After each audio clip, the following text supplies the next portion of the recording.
cops were smart enough to separate us during questioning. Boishi didn't come to talk to me. His aim was Satoshi-kun and nobody else. I got a young cop who just talked about ordinary things. He must have been trying to ease me into the interrogation. I realized that the clumsy way he spoke began to frustrate me. Satoshi-kun alright? I didn't think Oishi really bought my testimony. He must have been trying to get Satoshi-kun to confess in spite of that. All I could do was pray that he'd keep quiet. The phone on the desk rang. The cop picked it up. This is Kumagai. What? Alright, I understand. Right away. He, hung up and told me somebody had come to retrieve me. Looked like Satoshi-kun had to stay. Were they going to continue the interrogation just because he had nobody to pick him up? Although, maybe I should have been worrying more about myself. The hag had probably heard about me by now, since I revealed my real identity to the police. I couldn't hide any longer. I was going to receive some sort of punishment. I had no idea what she'd end up doing to me. The degree of punishment for a traitor is always severe in the world of the Sonozakis. Punishment must be carried out. If it's to protect the family's reputation, it's carried out no matter what. Maybe I should kiss my pinky finger while I still can. I asked the young cop just in case. Hey, did you know that in America, if a condemned criminal gets arrested in a state which has banned capital punishment, they'll refuse to surrender him to the state prosecuting him if that state hasn't banned it? Huh? Maybe it was too difficult for him. Jesus, Shion. That's sad. Kind of. God, sad isn't the word, but like that's fucked. That's.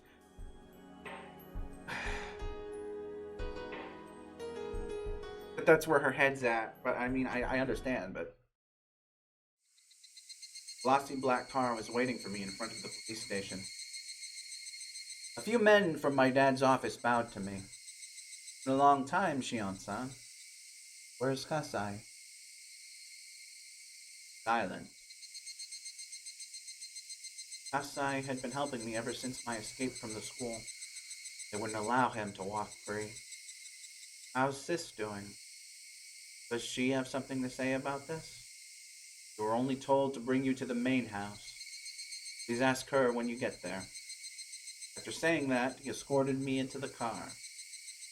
A man sat on either side of me. Obviously, they didn't want me to escape. Thinking of Satoshi-kun, I looked back at the police station. Hold on tight, Satoshi-kun. I'll grin and bear it too. The car started off roughly. It was never a good occasion when I went to this house. Except when Mion and I were really small, oblivious of what the Sonozaki name meant for us. I'd been here only when I had to attend boring family councils. The car parked behind the house. Raiders aren't allowed in through the main gate. I got out of the car. It looked like this would be the only person to receive me. I almost spoke to her casually, but her cold gaze froze me before I could. Been a while, Shion. I never expected to see you other than on New Year's. It gave me the chills to hear her greet me in that cold manner. It's a pleasure to see you again, Summer. I feel overjoyed to have the chance to see you other than on New Year. I responded, trying to sound likewise. Our leader is deeply upset. For how you'll explain yourself. I have nothing to explain. I had no excuse. I'd escaped from the school solely because I couldn't stand it there. That was all. Shion, come this way. Everyone is waiting for you. Shion escorted me, and the others followed. We went to the garden, not into the house. As we passed, I jumped right to through. As we passed through the huge yard into the woods, I realized where she was taking me.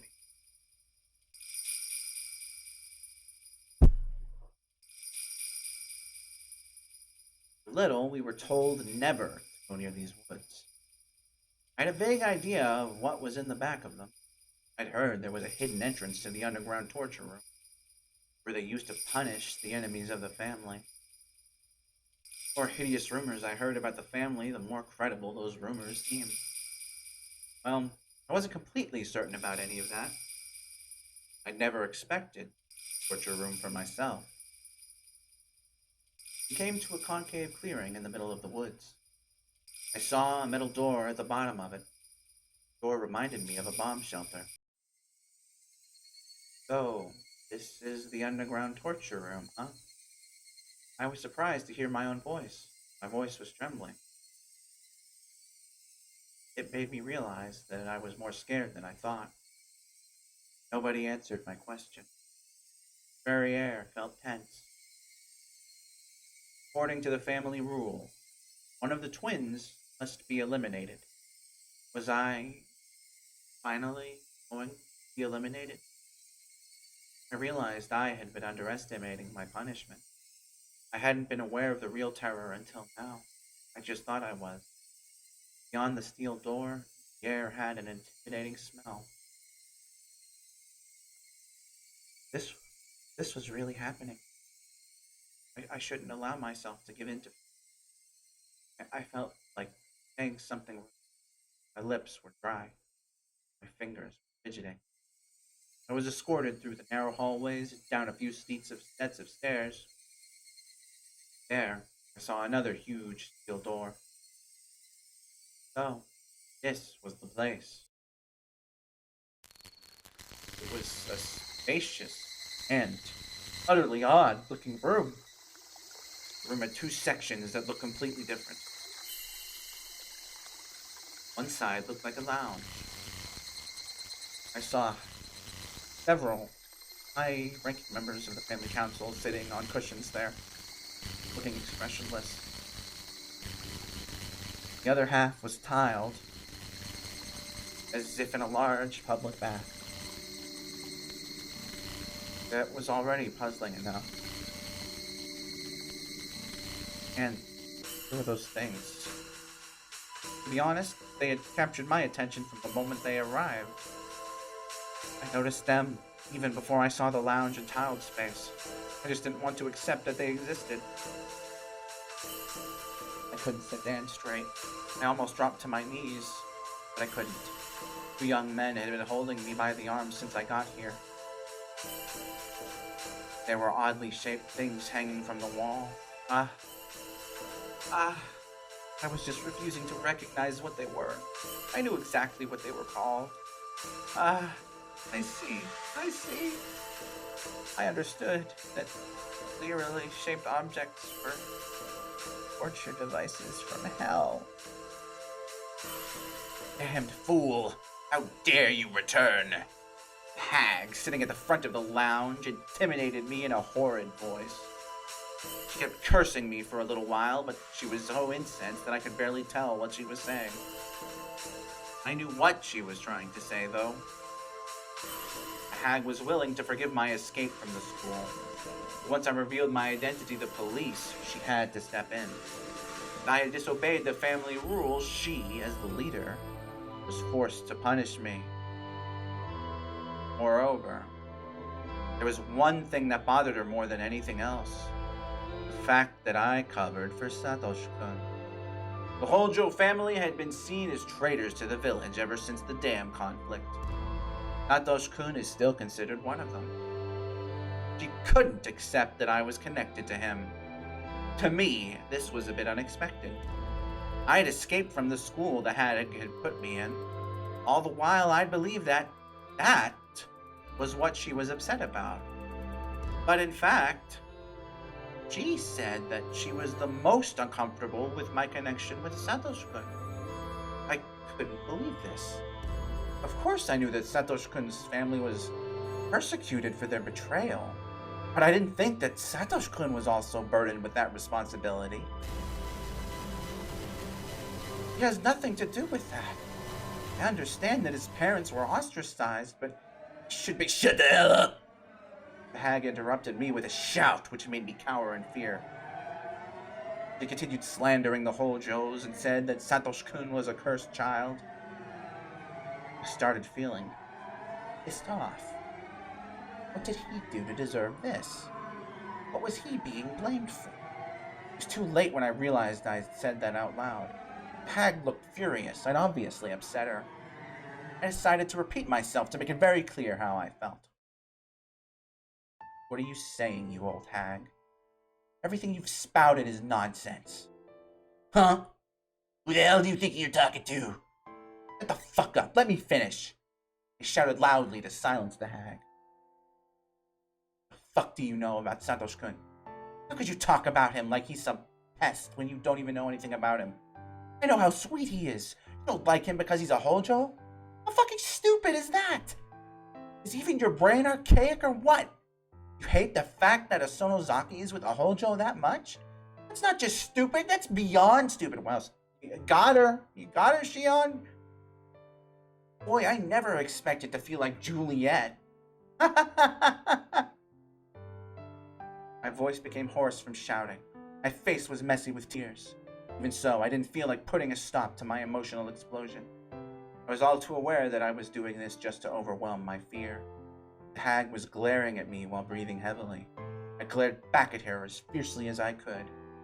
Eventually, I realized that her sticking point was my relationship with Satoshi-kun. She wasn't only upset that I had a mere connection. I see. Like Mion mentioned that too. It was as though Mion was wearing a mask. He didn't budge under my penetrating glare. That was what the hag was really unhappy about. The fact that I was in love with Satoshi.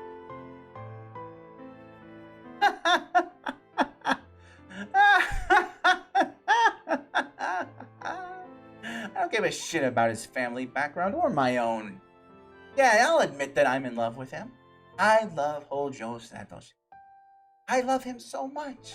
Is that so wrong? You need a reason to love someone. I could see the relatives shaking their heads in turmoil. Among them, I saw my mom. She must have been trying to protect me, but even she wouldn't look. Instead, she looked silently at the floor. You guys in the back hear me? Am I wrong? You'd know how sweet Satoshi-kun is an instant if you bother to get to know him. How can you put him down without— Aunt held out a hand to silence me. Then she slowly walked in my direction. That is enough, Young. I understand what you wanted to say. Aunt put her head close to mine and whispered, I know how you feel. Go back after coming this far. You have to pay for what you did. What did I do? Why me? It's ridiculous. Aunt's face turned cold again, and she calmly told me, You're probably right, but this is Hinamizawa, and we are Sonozakis, I'm sure you understand. We are the leaders of the three families. You are the twin sister of the successor, Sonozaki Beyond. Yet, I interrupted her. We haven't agreed on that matter ever since I came back. You're full of this reputation shit. Hinamizawa, the Sonozakis, so what? I don't give a fuck about it.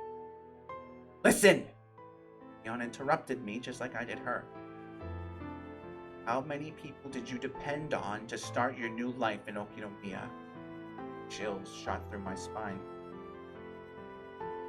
Kasai-san is in the cell at the back. Why Kasai? I knew why, of course. The moment I got caught, those who helped me were destined to meet the same fate. We were all subject to the punishment of betrayal. Maybe my punishment would be lighter than what they'd be going through. Kasai and Uncle Yoshiro must be much worse than this. Everybody who helped me was falling victim. I know that you were prepared for your punishment, but have you ever thought of the consequences that Kasai-san and Joe will have to face? My head rapidly cooled down. My aggression was all used up. I should be able to bear whatever punishment they bring on me, but I resented the fact that I'd be putting the people who supported me at risk. Shion, apologize to Granny. If you do, the others won't have to suffer. Alright? But, but, Shion, did I really do something wrong? Is any of what I did that bad? The moment Mion learned that I wasn't willing to apologize, her expression turned cold again. Turned her back to me and returned to the lounge. I talked back to the hag in a really harsh manner. I told her that I didn't do anything wrong. Yet I involved many people to whom I owed so much. It went without saying this was my responsibility. I was the sole person to blame. No fault lay with them. Yes, Kasai-san and Yoshiro-san were blameless, just as Satoshi-kun was. Then, if she read my mind, Mion turned around and gave a slight nod. It was possible that something was going to happen to Satoshi. On top of Kasai and Uncle Yoshiro. Wait, sis! That can't happen. Satoshi-kun, I mean, nobody else should be punished. Please forgive them. What is it, Shion? Tears rolled down my cheek. I no longer cared about my pride. I'm sorry. I was wrong. Please forgive me. I should have said what the hag wanted to hear. Yet she still looked unsatisfied. Maybe that wasn't too surprising. I just denounced her so badly in front of the relatives. She wouldn't forgive me so easily. Just then, Mion spoke as the successor. So, Shion, how do you propose to pay for this? Pay? What do you want me to do? Nothing could be scarier than being told to pay up while standing next to horrid-looking torture devices. I was completely terrified. I couldn't move from trembling. Mion saw that and whispered to my grandmother. The hag nodded. Mion summoned some young minions and gave them an order. They removed one of the torture devices hanging on the wall, and set a table in front of me and pushed the device on top of it. What is this? It's a tool for removing fingernails. Do you know how to use it? No way. I shook as I stared at the tool.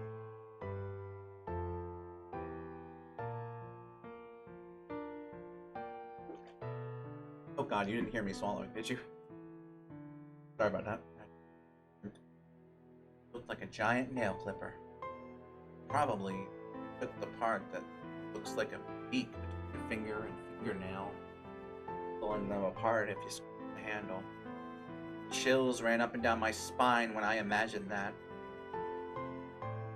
Each fingernail represents one of your responsibilities.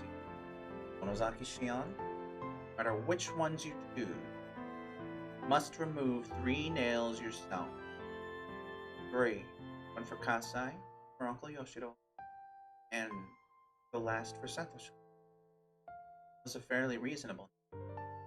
Will you really not punish the others? Promise me. Let them go if I do this. This is a punishment, not a negotiation. If you don't like the procedure, I'll do it! Just give me a second. I'm doing it. I put the device to my little finger while thinking badly. If my fingernail was shorter, it would have been harder. The metal beak captured my little finger beautifully. The subordinates then stabilized my left hand with a different restraining tool. That seemed reasonable because my finger would slip out if it weren't restrained like that. As the subordinates buckled up the leather straps, I realized that this was really happening, and there was no escape. Somewhere in my mind, I'd been thinking that they might forgive me after just the gesture alone. I shouldn't have been so naive. The emotions I'd been holding back appeared in the form of tears, kept rolling down my cheek. Like my feelings were out until the very last drip. Something even more horrifying followed this. It was the silence that awaited my next action. So, what should I do now? One of the subordinates pointed to the handle and told me to either squeeze it or hit it. He recommended that the latter would be easier, make it quick. Nobody said anything after that. There was nothing to hear but the sound of my sweat dripping onto the floor. The onlookers were staring at me silently, waiting for me to execute my punishment. Both the hag and Mion.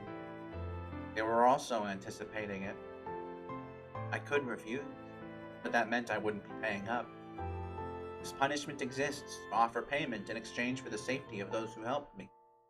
If I refused, they would suffer.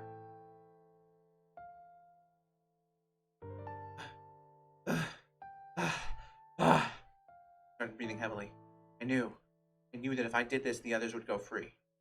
This was, if you thought about it, quite a good deal. For me, it wouldn't just be 3 fingernails. If it were Kasai, he'd have to sacrifice his little finger or something even worse. I knew that. It was my selfish desire to get away from that school. Why did Kasai have to suffer because of that? I knew that. Why did Uncle Yoshiro have to suffer just because he provided me with a job? I knew that the hag and the other relatives still hated the Hojos, so I didn't know what they'd do to Satoshi-kun if I didn't do this. Did they bring Satoshi-kun here and tell him to do the same? Did they tell him to remove his fingernails in exchange for forgiving me? He'd do it. Sacrifice himself with no hesitation in order to save others. My sweat dripped onto the table through my nose. I'd do it, yes. It was only 3 fingernails. It might hurt a lot, but I wouldn't die. Fingernails would grow back. Wouldn't even leave a huge scar. I shouldn't be afraid. The punishment was minimal because it was me. If I refused to do this, the others would be punished much, much more severely. I couldn't let that happen to Kasai, Uncle Yoshiro, or Satoshi-kun. I was the only one who should be punished. So I just needed to bear the pain. I wasn't just breathing heavily anymore. I was also moaning faintly, ready to scream at any moment. That's right, make it quick. This wasn't torture, so I didn't have to prolong the moment of pain. I should do it in one swift blow. That way, my pain and fear would be minimized. I raised my right arm. Quickly. The pain would be lessened if I did it in one stroke. Much, much more painful if I messed it up. I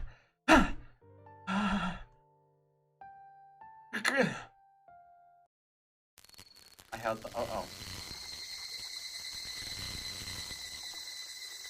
I held my breath. I felt as if my body was frozen. I was choking. The chills crept up my spine. Don't be afraid, Shion. Fingernails are just a tiny fraction of the whole body, just 1 square centimeter. I could do this, I could bear it. Oh! I smacked my right hand onto the handle of the device. I sensed the noise that through my body instead of my ears. At the same time, I felt the pain I'd never experienced before. A moment later, the pain pulsated with my heartbeat.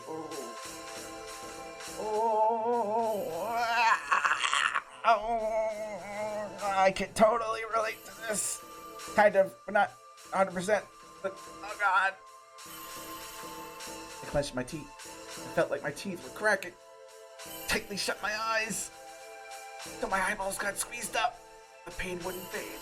Rather, it swelled with my blood pressure. I felt as though it was floating like a balloon. Timidly, I opened my eyes. I found that my little finger wasn't really drenched in blood. It was bleeding, but not much. Certainly not enough to explain how much it hurt. My fingernail was open, just like the hood of a car.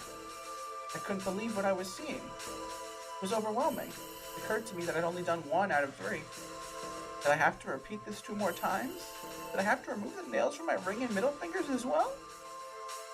I looked at the hag and Mion begging for mercy, but they were just silently staring at me, as if the show had only just begun. I saw no hint of mercy in their eyes. They wouldn't be changing their minds. As they said 3, it had to be 3. They wouldn't forgive me until I removed 2 more fingernails. Leon, look, isn't this enough? It really hurts, you know that? See that in my eyes, don't you? It really hurts. Leon answered, still wearing a cold look. Can't keep going, Leon? He didn't mean that it was sufficient. What she meant is that the others would have to take the remaining punishment if I didn't. I knew that. I really did know. I'll do it. It's easy. You sadists.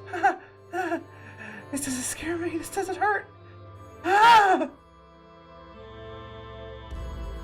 quickly moved the metal beak and set it on my ring finger. Smacked it with no hesitation. Instead of making it quick, maybe I was just rushing out of fear. I'd messed up. The torture tool had clipped just the tip of my fingernail. The pain, however, was equal. I couldn't believe I'd only chipped it. Did I have to do it again? Did I have to continue removing the nail from my ring finger? How much pain? Again? Again? Chiang? No! I don't want to do it! I couldn't bear it anymore. I started crying shamelessly. I can't take it anymore. It's too painful. Forgive me, please. I'm sorry. I apologize. I'm sorry. I'm sorry. I'm sorry. I'm sorry. I'm sorry. They didn't seem to hear my voice. It felt as though there was an invisible barrier between us. They showed no mercy. They were just here to witness this ritual. So, rather than sympathetic, they looked amazed by my screw-up. Jian walked up to me and whispered to my crying face, Jian, just a bit more to go. Hang in there. No, no, no, no! I can't do this. It really hurts. It really does. Jian shook her head, then signaled the subordinates. It came from behind me. Covered my head with something like a knit cap. It was a blindfold. One of them hid me in a Nelson hold, restricting my movement. No! Stop it! No! I couldn't overpower the guy behind me. Then I felt something strange on my left hand.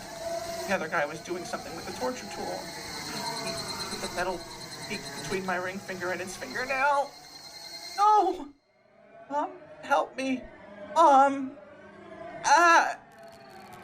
left hand was fixed in the restraint, so I couldn't put up much protest anyway. But even that left hand was pressed down by his rough palms until it hurt, robbing it of the freedom even to tremble. I had no hesitation. It was made very clear to me how merciless people could be. Robbed of my vision, all I could do was clench my teeth against the pain assailing me. If there was anything I was thankful for, it was that he was well practiced and had ripped off both my fingernails cleanly. Pain and screaming might induce narcotic chemicals in the brain. While screaming, I started losing consciousness.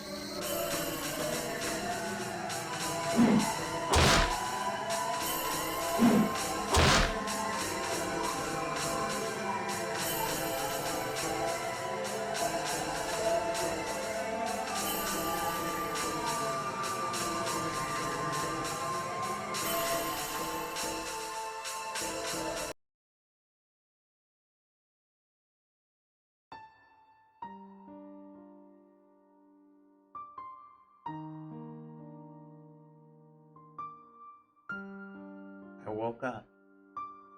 My memories were missing. I couldn't remember how I got back to my room. I held my head with both hands. My left hand was bandaged. Fingers that had their nails removed had swollen like hot dogs. I'd paid with those 3 fingernails for what I did. The hag had said something after the punishment, but I didn't remember any of it. Taken to a hospital in Okinonomiya. Nurse shook on the way, adding extra pain on top of what I already felt. Somebody gave me some aspirin.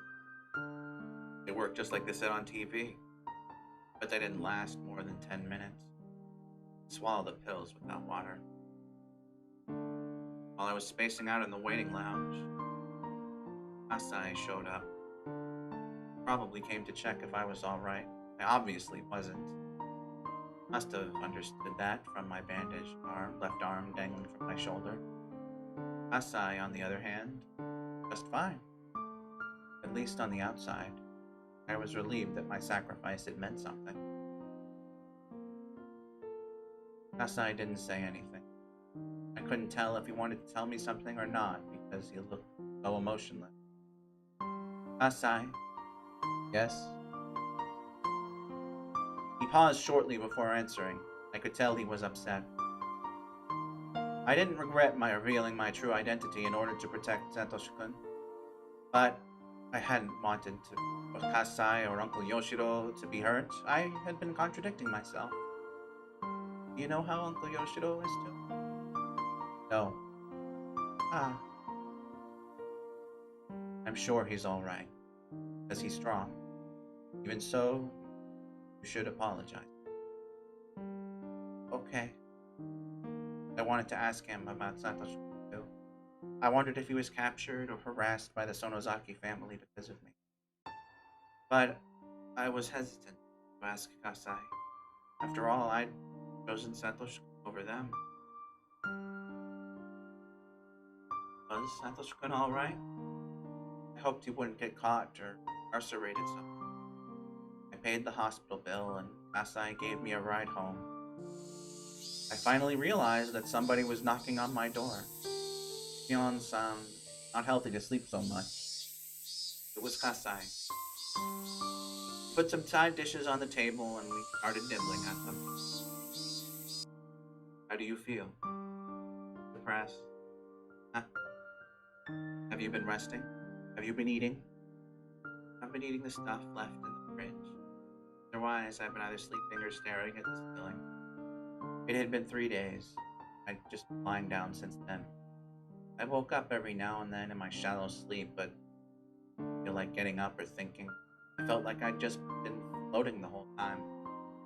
My appetite was gone, but it came back with the smell of the food Kasai brought. I wasn't able to think of anything to talk to Kasai about, so I just ate silently. Got a call from Mion-san yesterday.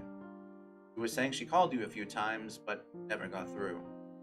The moment I heard Mion's name, I felt my wounds throb. But I didn't stop Kasai, who continued.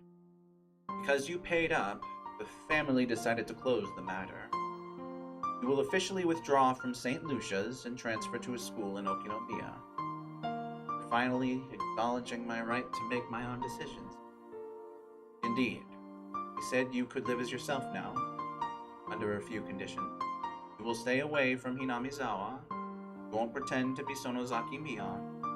You won't show up in public places, and so on.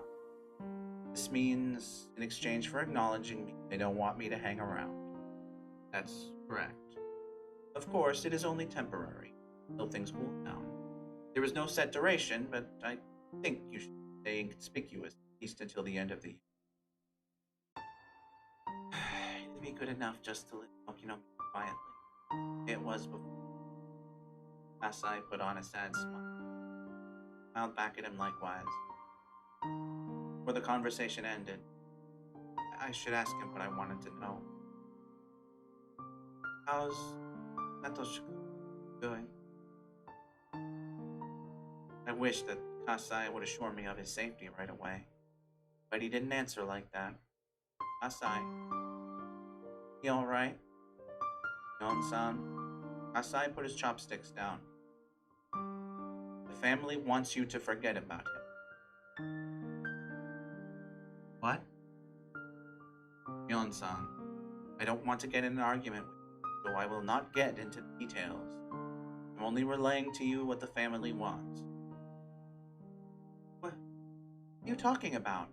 What details, Kasai?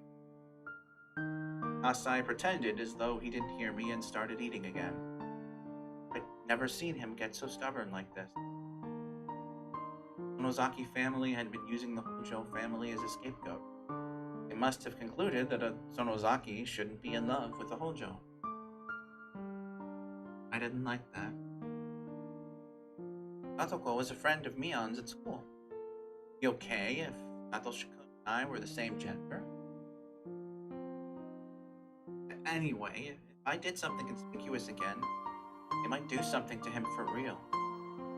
Just like they forced me to remove my own fingernails. Sonozaki family wouldn't hesitate. They'd torture him if need be. Maybe if I really loved him, I should stay away. Satoshi-kun won't show up in Okinomiya unless he rejoins the Hinamizawa fighters. I'd have to pretend to be Mion if I wanted to go to Hinamizawa, but I didn't think she'd cooperate with me. Even if she did, it'd be some time down the road. Even if they told me not to see me, I already had no means of doing that again. Oh, wait. Mion gave me his number a little while ago. I could call him. And maybe ask to meet with him. If I got caught again, they wouldn't cut me any slack. Could I risk it? How did I even want from Satoshi-kun? Kasai, I'd be alone for a moment. Kasai started putting away his food in a rush, assuming that I wanted him to leave. Oh, no, that's not what I meant. Just take your time and finish your food. I just want to take a walk. Can't lock this place up if I don't step out with you. Kasai quickly put away his meal and followed me out. Just to be clear, I'm not going out to see Satoshi-kun, alright? See. I turned around and started walking.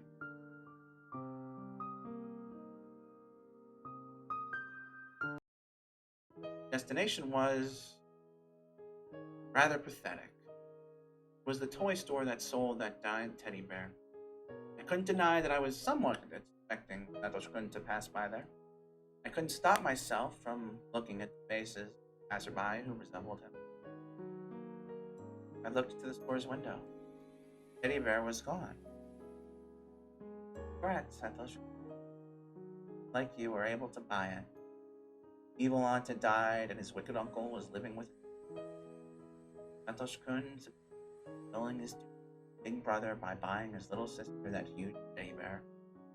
There was nobody left to hurt him. He was free from his tiresome efforts. He was completely free from pain. Over time, he'd retrieve his smile. He'd go back to Satoshi-kun I love. But I wouldn't. Honk, honk. I heard a car honking. I didn't think it was honking at me at first, but it was so persistent that I had to look up.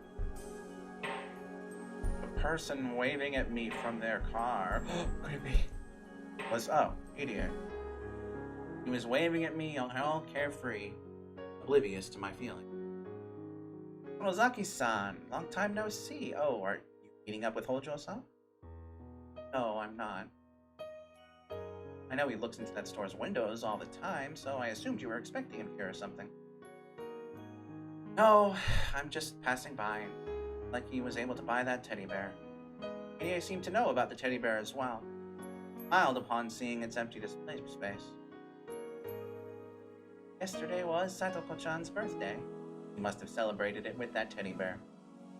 He doesn't have to work so hard anymore, huh? Indeed.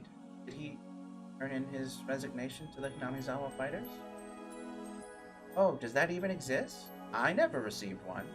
Did you, Sonozaki-san? No, I didn't. So that means he still belongs to the team. I think he'll be back after things have settled down, but I know he'll be sad if he doesn't see you there. PDA teased me. He's a grown-up after all. He must have been trying to sound optimistic, because he knew I was feeling a bit down. Come back to the team any time you want. Might as well be empty without you. Thinking of providing you with a maid costume once again. God damn it, idiot. I burst into laughter. He sure hadn't changed. Oh, I almost forgot. I can tell you my name now. Sorry, Coach. I was lying about my identity. I'm not Mion. I'm her twin sister, Shion. I've been pretending to be her for a few reasons. What? Mion-san's sister? He was totally taken aback. I burst into laughter again. Yes, I am Sonozaki Shion. I am forced to live quietly because my grandmother hates me, though. I never realized Mion-san had a twin sister. Same here. Suddenly, a loud voice interrupted us.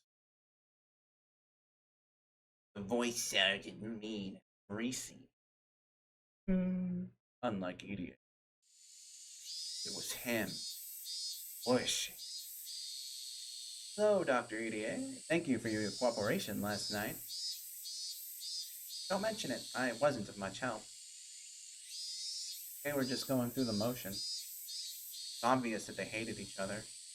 EDA whispered to me, "But they are both soul brothers. How could this be?" Leaving now. Do you want to get in my car? I can drive you home. EDA figured that Oishi was after me, so he was giving me a chance to slip away. Looking at Oishi's face, it was clear that his focus was indeed on me, not EDA. He probably intended to interrogate me until my testimony broke. I was sure I would talk my way out of it, but it'd just be a waste of time. Alright, coach, get going. Oh, are you two going somewhere together? Yes, we're on our way to get some stuff for the team. We have to drop by a few places, so will you excuse us? EDA bowed. I followed suit. I had to admire how good he was at lying. He's a grown-up, after all. Oishi seemed to know it was a lie, but he didn't have a warrant, so he couldn't stop us. I moved to get into Idia's car. How are your wounds, Sonozaki Shion-san? I gasped when I heard that. My left hand was bandaged. Unsightly, so I kept it in my pocket. There was no way Oishi could have been able to see it. They'll heal with no problems if they don't get infected. I tore my fingernails off a couple of times myself when I was a kid. But look beautiful now, don't they? Men's fingernails shouldn't. Gives me the creeps. She scratched his head and chuckled. He's supposed to be one of the best cops at the Okonomiya PD. He knows all about the underground activities in the region. Must have heard about my payment from somewhere. Still, that happened in the secret basement of the Sonozaki main house. Couldn't underestimate this guy's sources. Thank you for your kind words. We'll be going now. Please us. Sonozaki Shion-san, why don't we get coffee together sometime? What? Are you hitting on me? If you like. Oishi, please don't. Sorry. Time flies. I can't waste any of that precious time on things that don't interest me. Ah, you got me there. How about this then? You can leave any time if you get bored of talking to me. I won't stop you. How does that sound? I don't mind you talking, but I won't talk back. I doubt you can follow the conversation. Yes, that'd be fine. You just listen, and I'll talk. Just listen to an old man ramble while sipping a cup of coffee. He was being strangely persistent. It didn't look like he was trying to poke a hole in my... What would he even talk about? Not a bit curious, even skeptical. Coach, I think I'll go with the old man instead. I mean, Shion-san? I winked at him and told him not to worry. He didn't insist. Got in his car and drove. Oishi backed his car up so I could get in. I hopped in the back seat since I didn't want to sit next to him. Are we really going to a cafe? If you could direct me to one with no connection to your family, that'd be great. Why don't you just take me to the station then? Oishi carefully checked for oncoming traffic and then started driving. Oishi took me to the police station as I thought he might. If he had taken me to a nice cafe, he would have scored some points. But whatever. I thought it'd be more convenient when we came here. You can still go home if you get bored. Try your best not to bore me then. You want me to go into the station hand in hand with you? Jesus, the sass! This girl is so sassy! Oishi chuckled and got out of the car. He escorted me inside the station.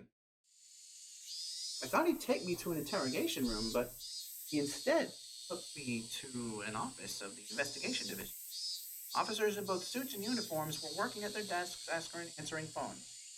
There was a desk with a plate that said section manager, and nearby there were couches and a table. She told me to sit on the couch and started making some. I'd never been to this part of the police station. I looked around in curiosity. You think I'd take you to the interrogation room? She brought over a tray with coffee cups on it. Treated me better than I expected. I thought you'd whip me or something. My tastes don't run that way.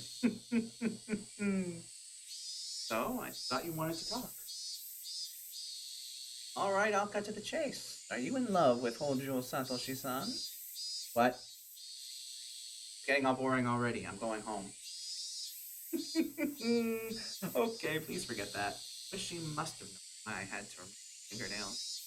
I wasn't trying to confirm that I liked Satoshi.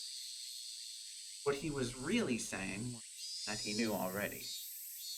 I already talked to the guy about Satoshi-kun's alibi that day. Of course, I mean Kumagai-kun's report. I know you were with me. I'll just repeat the same statement no matter how many times you ask. Don't think you can poke holes in it. No, that's not what I want. You're a smart person. I know that wouldn't work for you.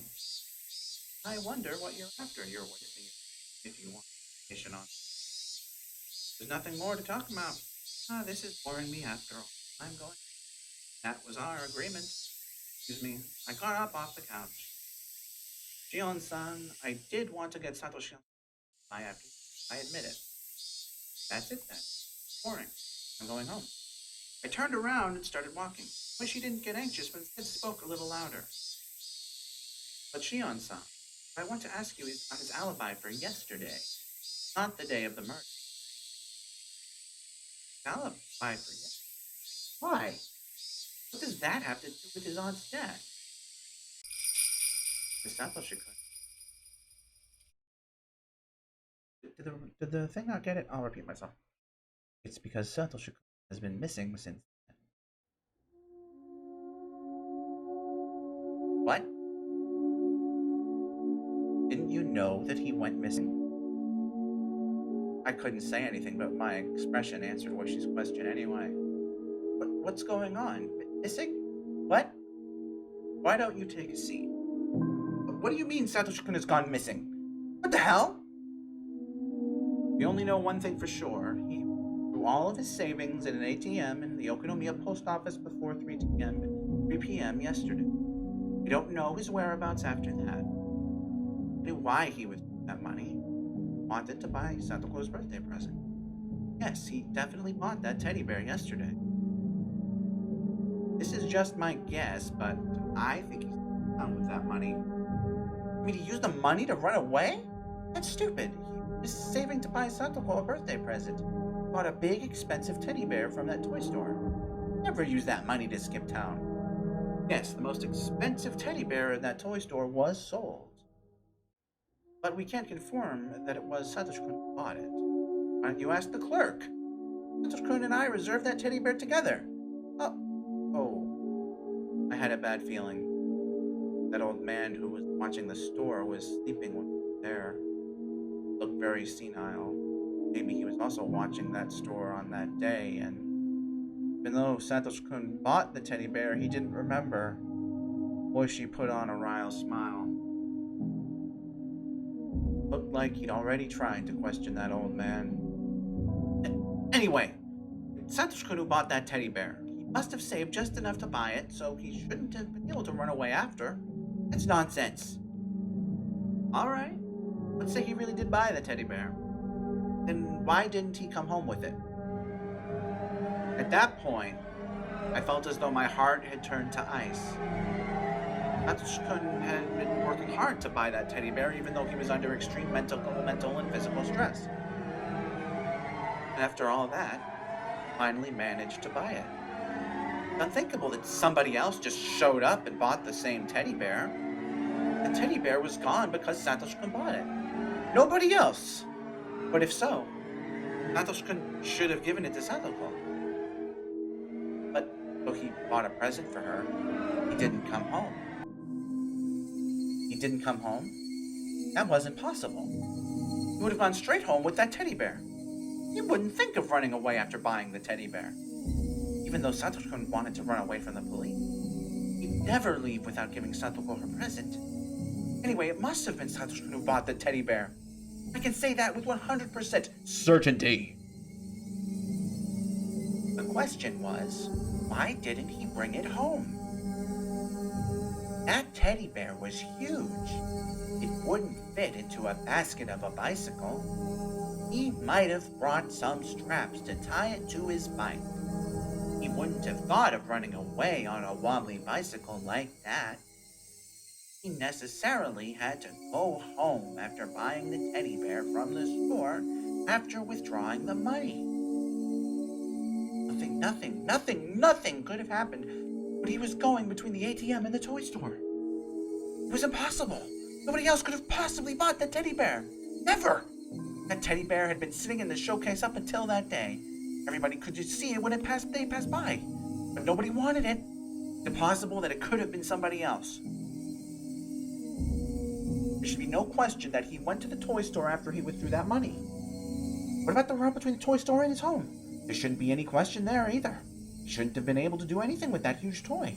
He shouldn't have even thought of making a stop on the way, so he must have handed home right after he bought the teddy bear. But nobody saw him after that. It was simple then. Satoshi-kun went missing on his way home from the toy store.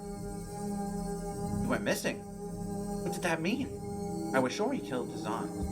He's not that shrewd. Maybe he couldn't bear the pressure from the police? Was he resigned to the idea that the police were going to arrest him soon, regardless of my help? Did he decide to run away? Did he think that he should disappear until things cooled down rather than get arrested? That was definitely absolutely impossible. It was impossible that he came to that conclusion on his way home from the toy store. Even if he did, he would have waited until he gave Satoko her birthday present. Satoshi-kun loved Satoko. He shouldn't have spoiled her like that, but anyway, he always tried to be a good brother to her. So he'd never disappear before going home. It felt as though the ice was cutting through my heart, expanding the frost.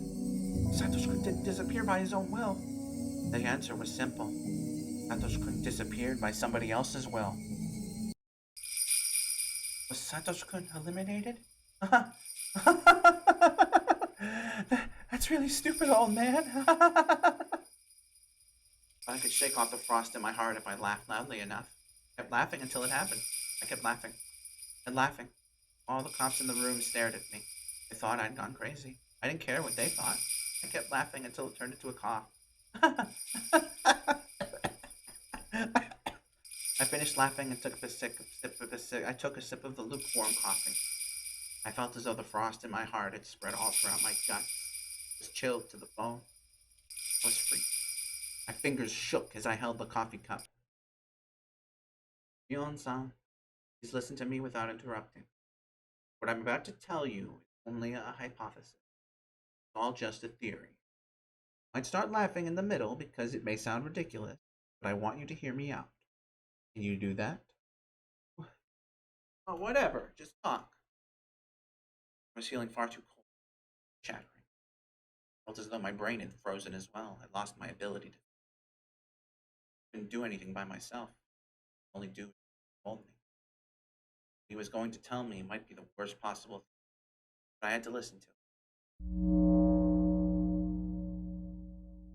I know that Satoshi-kun and Satoko-san's aunt was especially Satoko-san. In my opinion, it's normal that Satoshi started thinking about murdering his aunt, because he was just a human being.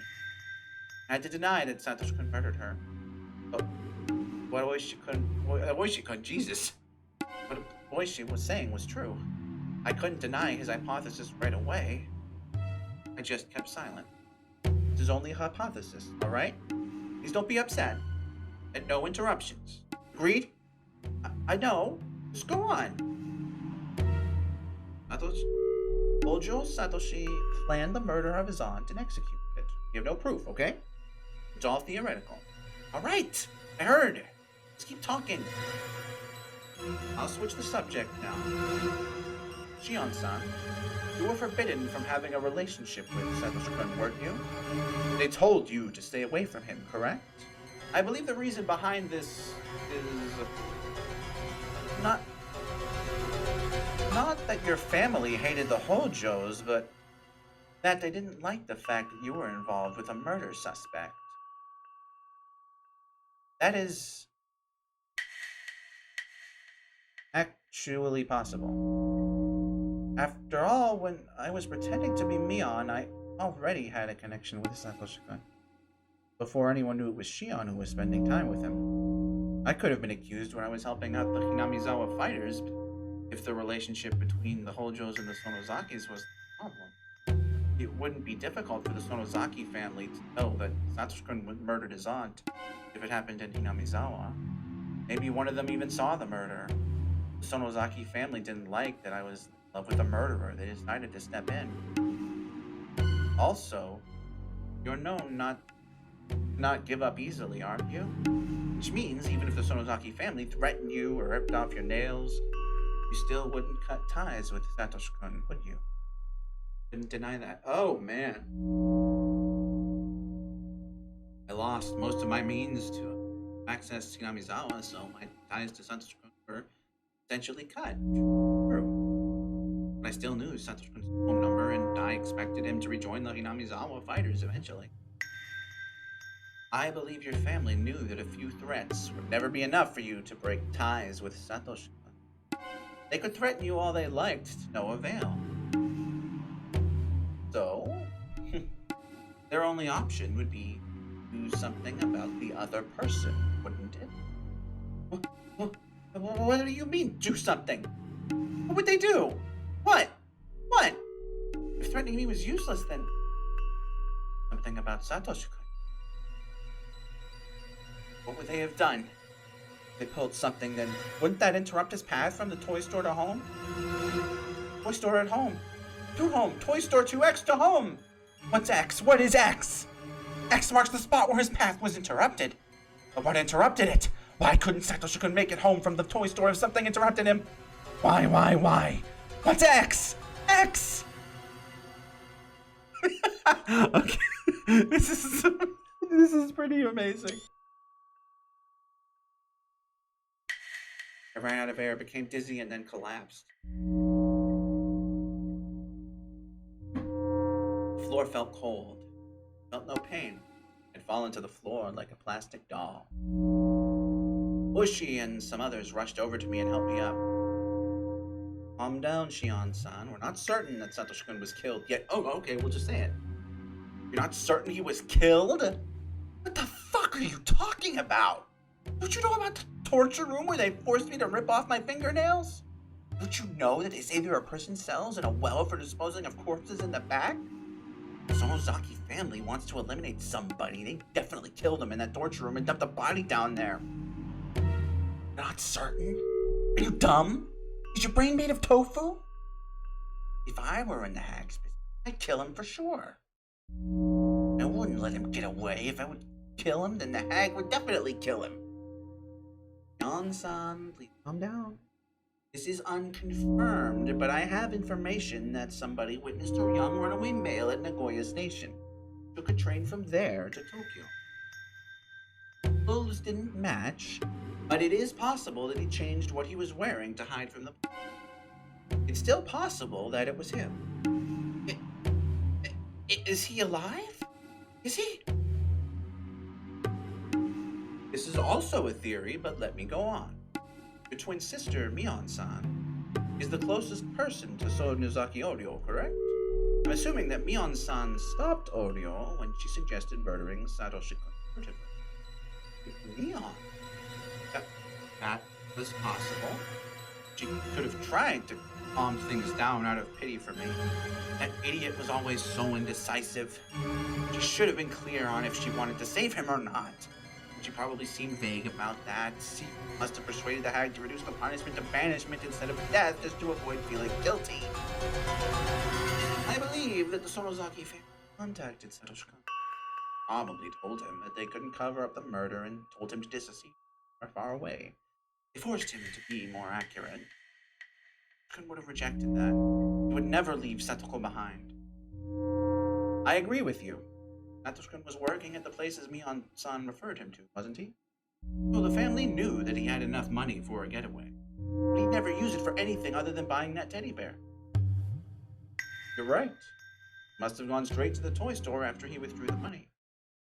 But what if the teddy bear was already sold when he got there? That would have been a very desolate situation. He'd been working hard. While his aunt abused him, he worked at many different jobs. The money was worth all that pain. Went to the toy store with that money in order to buy his beloved sister's present. That was the only purpose for that money. He must have looked for the teddy bear as he'd always done. But, come on. He wouldn't have gone into a panic right away. Because he was always so optimistic. He might have thought the store was wrapping the gift for him because he told them he'd pick it up that day. He must have gone into the store joyously. Now, I couldn't guess exactly what happened next. My heart would tear up if I tried to imagine it anyway. Why didn't they have it? Oh, he had it reserved. Did that old man understand the situation or just zoning out? It would have been the same even if it wasn't the old man at the store that time. If a bunch of fierce-looking subordinates from the Sonozaki family went in and showed them the money, nobody could have rejected it. Satoshi-kun must have sunk into silence. No matter how hard he complained, Teddy Bear was gone. He probably never even considered that his dream might be taken away. Must have been wobbling his way home in sorrow, leaning on the telephone poles every now and then. It was the day he wanted Satoko to be happy the most. Couldn't get the present she wanted them. Probably didn't think of getting another gift, because it was unimaginable that he couldn't get that teddy bear. Might have imagined how Satoko would act when she found out he had no present for her. Must have sad, empty. Money he nothing anymore. Satoshi-kun never cried, and in his toughest moment, did he even know how to cry? It was always Satoko who was crying. So Satoshi-kun never learned how to cry, and he grew up that way. Did you know? People shed sadness from their hearts with tears.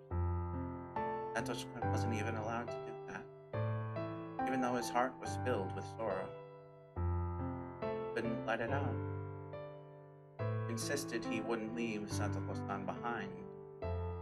But think, what if the Sonozaki family told him that they'd look after her after his disappearance?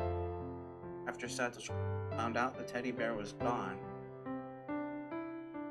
all he had left were some crumpled bills. The family told him it was just a matter of time before the police got to him. They told him to run away. They said they'd take care of Satoko. Satoshi-kun didn't feel like seeing his son. He wandered, found himself at Okinomiya Station. He must have been apologizing to Satoko so many times in his mind. He swore to come back someday. He headed to Nagoya, and then to Tokyo. That meant he's alive. He's alive. I should be able to see him again someday. He must be coming back, so I'll definitely see him again. I assume that the Sonozaki family set up someplace for him. Satoshi-kun must have gone there. So, safe. Coming back someday, right? Oishi-kun looked up at the ceiling. But why do I do that? Again, Oishi up at the ceiling. And he didn't answer me. 24, 1982. Oh. Satoshi Hojo went. there is a possibility that he ran away, as he was the prime suspect of the murder that happened on the 20th of the same month. Allegedly, someone resembling him was seen at Nagoya Station embarking on a train heading to Tokyo, but the truth is unknown. No one has seen him since. As a matter of fact, no one even knows if he's still alive.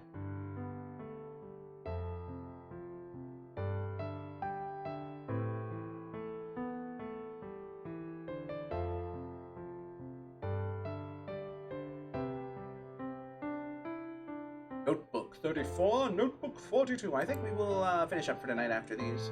I know it's a little early, but I started later than I intended, and honestly, my arm fucking hurts, so The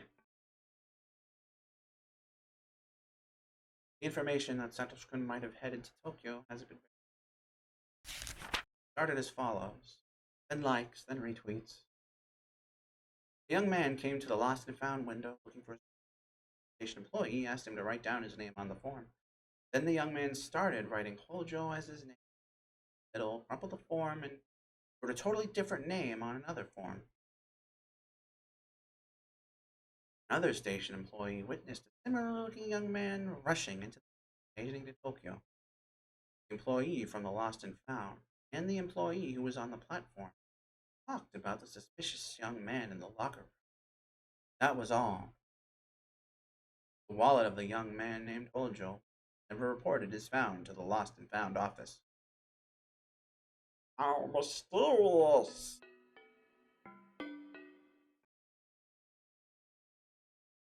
At first, I thought Oishi's theory that the Sonozaki family banished Satoshi from Hinamizawa and looked after Satoko in return bogus. Thinking about it now, it does seem far-fetched. After all, Hojo Satoko started living with Rika after Satoshi's disappearance. Rika isn't just a regular girl. He was the head of the Furude family, one of the three families. The head of the Kimiyoshi family is Rika's guardian. The Sonozaki family probably couldn't step in due to having been officially opposed to the Hojo. But Hojo Satoko is in custody of the three families. Even though the Hojo family was severely ostracized during the dam conflict, Hojo is under protection. It seems as though only Satoko was exempted from blame. For now. And Rika would do the worst. No. Why was she spared even though Satoko wasn't? She got a shitty girlfriend. Alright, anyway. That was the end of Chapter 7, and that's going to be the end of tonight's exciting entry of Higurashi Thursday. Or just, I guess, this week's Higurashi Thursday, I guess? Yeah. Alright, anyway, citizens, thank you for joining me this wonderful evening. Yeah, I guess that's that. Until next time, though, I'm afraid this is going to have to be... farewell, and so on and so forth.